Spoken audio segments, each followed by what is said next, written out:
నమస్తే. నేను మీ కుప్ప పద్మిని. ఇన్నాళ్ళు మీ సపోర్ట్‌ని నాకందిస్తూ, మీ ప్రేమని నాకందిస్తున్న ప్రతి ఒక్కరికి కృతజ్ఞతలు.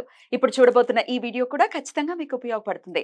లైక్, షేర్ అండ్ సబ్స్క్రైబ్ చేసి మీ ఇష్టాన్ని, అలాగే మీ సపోర్ట్‌ని నాకందించండి. అలాగే ఈ వీడియో పట్ల మీ అభిప్రాయాన్ని కామెంట్ సెక్షన్‌లో కామెంట్ చేసి నాకు తెలియజేయండి. నమస్తే. నమస్తే. Welcome to our channel. నేను పద్మిని. ప్రస్తుతం మనతో పాటు ప్రముఖ ఆధ్యాత్మికవేత్త, వాస్తు జ్యోతిష పండితులు నెట్టెల ఫణిభాస్కర్ శర్మ గారు మనతో పాటు ఉన్నారు. మాట్లాడదాం. నమస్కారం అండి. నమస్కారం. చాలా మంది ఇప్పుడు ఇవాళ రేపు మనం చూస్తున్నాం. ఈ వాట్సాప్ లో స్టేటస్లు పెట్టడం అనేది సర్వసాధారణంగా అది ఒక భాగం అయిపోయింది చాలా మందికి కూడా. స్టేటస్ లా అప్లోడ్ చేయటం, ఏం జరుగుతోంది లైఫ్ లో అనేది డెఫినెట్ గా తెలుస్తుంది. ఇక పండగలప్పుడు ప్రత్యేకించి నేను అబ్జర్వ్ చేసింది అయితే వరలక్ష్మి వ్రతం మనం చూస్తూ ఉంటాం కదా. వరలక్ష్మి వ్రతం అప్పుడైతే ఖచ్చితంగా అమ్మవారిని ఇలా మేము తయారు చేసుకున్నాము, ఇలా పెట్టాము, ఇలా చేసామని చెప్పి ఫొటోస్ పెట్టడము, లేకపోతే ఇంటికి వచ్చినటువంటి బంధువులకి దేవతా గృహాన్ని చూపించడం. కొన్ని సందర్భాల్లో కొంతమంది అన్నది ఏంటి అంటే, దేవతా మందిరాన్ని ఎవరికి చూపించకూడదు, దేవతా అర్చన చేసేటటువంటి ఆ మూర్తులు ఎవరికి బహిర్గతం చేయకూడదు అనే మాట ఒకసారి నేను విన్నాను. దాని తర్వాత లేదు, స్వామి పవర్ దానికి ఉండేటటువంటి దాని పవర్ దానికే ఉంటుంది, అలా ఏమీ లేదు, చక్కగా చూపించచ్చు అని కొంతమంది. ఇట్లా రకరకాల కాంట్రడిక్షన్స్ ఉన్నాయి. వాట్ ఈస్ యువర్ ఒపీనియన్ అండి? లేదండి, ఇందులో మనకి ఒక ధర్మ సూక్ష్మమైనటువంటి విషయం ఉంది. ఇంటిలో ఉండేటువంటి కొన్ని భాగాలు కొంతమందికి చూపించాలి, కొన్ని చూపించకూడదు. ప్రధానంగా ఎవరు పడితే వాళ్ళని మన ఇంట్లో పడుకునేటువంటి ఆ బెడ్రూమ్ లోకి తీసుకుపోకూడదు. ఫస్ట్ ప్రధానమైనటువంటి విషయం. అలాగే ఎందువలన వెళ్ళకూడదు, ఎందుకంటే ప్రశాంతంగా ఒక యజమాని పడుకునేటువంటి ప్రాంతం అది. ఇందులో నరదృష్టి అనేటువంటిది ఒకటి ఉంటుంది. అబ్బా వీడు ఇంత ప్రశాంతంగా ఉంటున్నాడు, లేదా మన ఇల్లు ఇలా ఉంది, వీడు ఇలా ఉన్నాడు, ఏదో ఒక రకమైన గోల ఉంటుంది. ఆ గోల ఈజ్ నథింగ్ బట్ ఇతనిలో ఉండేటువంటి నెగిటివ్ వైబ్రేషన్స్. మీరు ఎప్పుడు ఒక విషయం గమనించండి, ఎవడైనా ఒక దగ్గర ఏడుస్తున్నాడు, ఏడుపు అనేటువంటిది ఉంది అంటే అసలు దాని చుట్టూ ఎన్ని నెగిటివ్ వైబ్రేషన్స్ స్ప్రెడ్ అయి ఉంటాయో. నెగిటివ్ వైబ్రేషన్స్ ఎప్పుడైతే ఉన్నాయో అవి ఎప్పుడు నెగిటివ్ నే ఆకర్షిస్తే తప్పితే పాజిటివ్ ని ఆకర్షణ చెయ్యవు. అందుకనే మీలో ఏదైనా పాజిటివ్ దృక్పథం ఉందనుకోండి, అది దాన్ని పాజిటివిటీని అది ఇది చేస్తుంది, లాగుతుంది. ఫ్రీక్వెన్సీ 420 మెగాహెర్ట్జ్ ఉందనుకోండి, దానికి ట్యూన్ చేస్తేనే మీకు 99.5 అయినా 92.7 అయినా ఎఫ్ఎం దాన్ని ట్యూన్ చేస్తేనే వస్తుంది. అలాగే మన శరీరంలో కూడా మీరు బాగుండాలి, మనకి ఇది జరగాలి, అది జరగాలని ఊహించుకున్నారనుకోండి, ఆ ఊహకి తాలూకు వైబ్రేషన్స్ పాజిటివ్ గా మీ ఇంటికి వస్తాయి. ఇప్పుడు లోపలికి ఒక అతను వచ్చాడు, చాలా మంది ఇళ్లలో ఈ మధ్యన అందరూ అపార్ట్మెంట్లేనో ఎవడైనా ఇంటికి వస్తే కాళ్ళు కడుక్కోవడానికి కూడా లేదు. ఎవడి పాపాలైనా ఏ దుష్కర్మలైనా ఆ కాళ్ళని అంటి పెట్టుకునే ఉంటాయి, చెప్పులను అంటి పెట్టుకునే ఉంటాయి. ఇంకా దరిద్రమైన విషయం ఏంటంటే చెప్పులు వేసుకుని ఇంట్లో తిరుగుతున్నటువంటి పరిస్థితి. అది మనం ఇంకేం చెప్తాం, దాన్ని ఏం చెప్పాలి, మార్చుకోవాలి, ఇంకంతే మనం చెప్పాల్సింది చెప్తాం కదండి. ఎవరైనా అపార్ట్మెంట్ లో 3వ ఫ్లోరు మీ ఇంటికి వచ్చారు, వాడు అంతకు మునుపు అక్కడెక్కడో తిరిగి వచ్చాడు, దాని తాలూకు భూతప్రేత పిశాచాలన్నీ వాడి కాళ్ళని అంటి పెట్టుకుని ఉన్నాయి, వాడు ఇంటికి వచ్చాడు, మంచం మీద కూర్చున్నాడు, సర్వనాశనం అయిపోయింది కదా. అందుకనే ఎవరైనా వస్తే కాళ్ళు గడుక్కోవాలి ఫస్ట్ పద్ధతి. అండ్ ఇంకోటి ఏంటంటే బెడ్ మీద కూర్చోబెట్టకూడదు ఎవరు పడితే వాళ్ళని, అది ప్రధానం. రెండోది ఏంటి అంటే మన ఇంట్లో ఉండేటువంటి దేవతామూర్తులు ఉండేటువంటి స్థానానికి వాళ్ళని తీసుకెళ్ళకూడదు, చూపించకూడదు. ఆయుర్విత్తం గృహశ్చిద్రం మంత్రం ఔషధ సంగమం దానం మానాభిమానశ్చ నవగోప్యో మనీషినః అన్నారు. ఆయుర్విత్తం గృహశ్చిద్రం, మన యొక్క ఆయుర్దాయం, మీ వయసు ఎంత అని అడుగుతాడు, చెప్పకూడదు. చెప్పకూడదు ఆడవాళ్ళైనా ఎవరైనా చెప్పకూడదు. గృహశ్చిద్రం, మన ఇంట్లో ఉండేటువంటి సమస్య ఎవ్వడికి చెప్పకూడదు. అది చాలా మంది ఏమనుకుంటారంటే, నేను ఈ ప్రాబ్లం లో ఉన్నాను, ఇది 10 మందికి చెప్దాం, షేర్ చేసుకుంటే అది ఏమైనా తగ్గుతుంది అని అనుకుంటారు, కానీ తప్పు. గృహశ్చిద్రము, దాన్ని ఎప్పుడు కూడా చెప్పకూడదు, బహిర్గతం చేయకూడదు. మనకి ఎంత బాధ ఉన్నా మనం అనుభవించాలి. ఎవరైతే మన అనుకుంటామో, మన బ్లడ్ రిలేషన్ ఉన్నటువంటి వాళ్ళకి ఎవరికైనా చెప్పొచ్చేమో కానీ అన్యులకి అది మనం బహిర్గతం చేయకూడదు. మంత్రం ఔషధ సంగమం.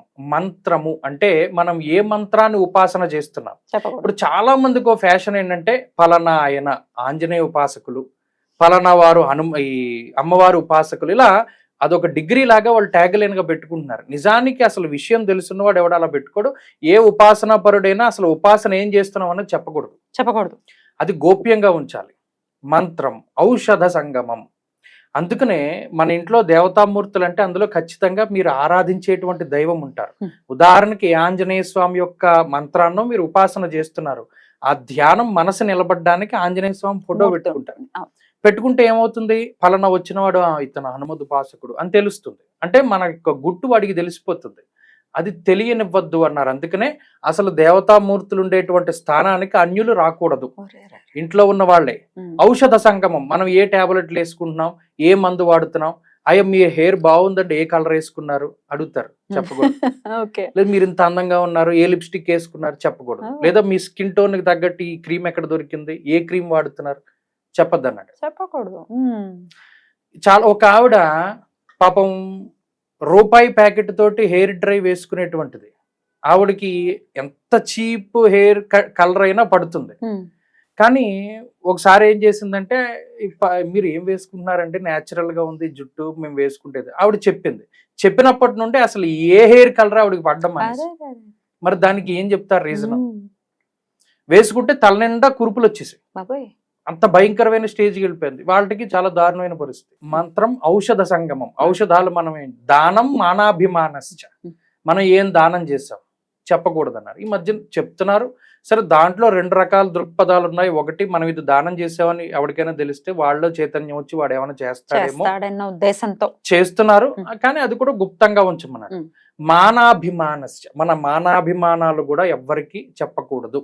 మనం దేనికి బాధపడతాం, దేనికి పొంగిపోతాం, దేనికి కృంగిపోతాం, అవి ఏమి ఎవరికి చెప్పకూడదు. కానీ వాళ్ళదంతా ఫ్యాషన్ అయిపోయింది.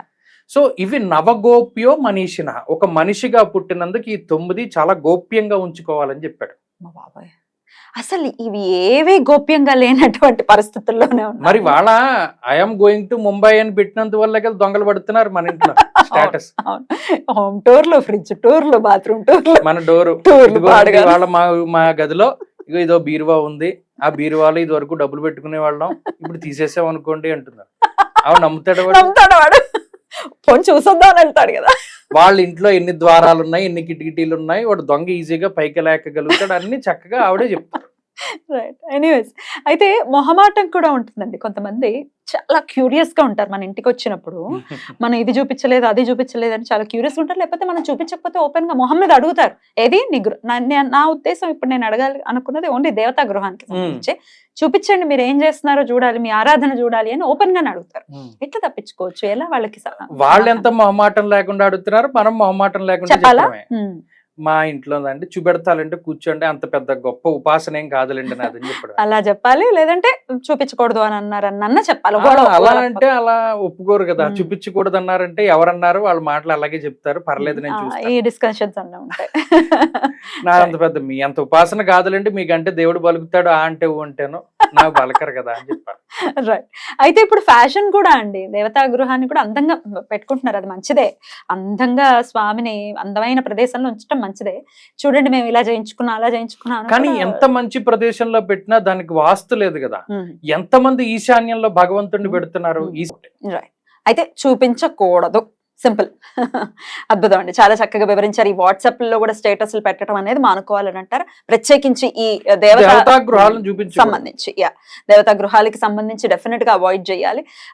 దాన్ని ఖచ్చితంగా గోప్యంగా పెట్టుకుని, స్వామి మనకి మాత్రమే చెందినవాడు, అట్లీస్ట్ మన ఇంట్లో ఉన్నవాడు ఉన్న స్వామి అయినా. చాలా చక్కగా వివరించారండి. Thank you so very much. నమస్తే.